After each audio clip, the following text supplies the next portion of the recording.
మహారాష్ట్రలో భారతీయ జనతా పార్టీలో పేచీ పెట్టేటటువంటి ధోరణి ఇంతకుముందు ఉద్ధవ్ థాక్రే, ఇప్పుడు అదే విషయానికి సంబంధించి షిండే కొనసాగిస్తున్నారు. తాజాగా ఏదైతే ప్రతిపక్షాల మీద విరుచుకుపడ్డం అన్నటువంటిది టర్న్ చేయడం అన్నది ఇక్కడ ఇంపార్టెంట్. ఈవీఎంల మీద చేస్తున్న ఆరోపణలని ఏక్నాథ్ షిండే తీవ్రంగా ఖండించాడు. ప్రజలను తప్పుదోవ పట్టించకూడదంటూ విమర్శించారు. ఈవీఎంల మీద తప్పుడు సమాచారం ప్రచారం చేసి ప్రజలకు అవాస్తవాలు చెప్తున్నారు. ముందుగా ఎన్నికల ఫలితాలు అంగీకరించండి. ఒకవేళ ఎన్నికల్లో మీరు గెలిస్తే ఈవీఎంలపై ఇలాంటి ఆరోపణలు చేసేవాళ్ళు కాదు. ఓడిపోయారు కాబట్టి ప్రజలను తప్పుదోవ పట్టించే ప్రయత్నం చేస్తున్నారు. ఇది ఏమాత్రం ఆమోదయోగ్యం కాదు.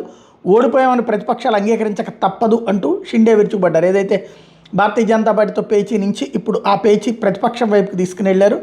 లోక్సభ ఎన్నికల్లో రాష్ట్రంలోని మహాయతి కూటమికి 43.55% ఓట్లు వస్తే ఎంబీఏకి 43.71% వచ్చినాయి. ప్రతిపక్ష కూటమికి 31 సీట్లు వస్తే అధికార పక్ష కూటమికి 17 సీట్లు మాత్రం వచ్చినాయి. అక్కడ మరి స్కామ్ జరిగినట్ట చెప్పగలరా అని ప్రశ్నించారు. 288 అసెంబ్లీ స్థానాల్లోని మహారాష్ట్ర ఎన్నిక ఫలితాలు 230 సీట్లతో మహాయతి భారీ విజయం సాధించినటువంటి నేపథ్యంలో ఈ అంశం మీదన శరద్ పవార్ చేసినటువంటి వ్యాఖ్యలు ఏదైతే ఓట్ల పరంగా మాకంటే తక్కువ వచ్చినటువంటి వాళ్ళకి అవతల వాళ్ళకి సీట్లు ఎక్కువ వచ్చినాయి అన్నటువంటి దానికి లెక్క చెప్పుకొచ్చారు.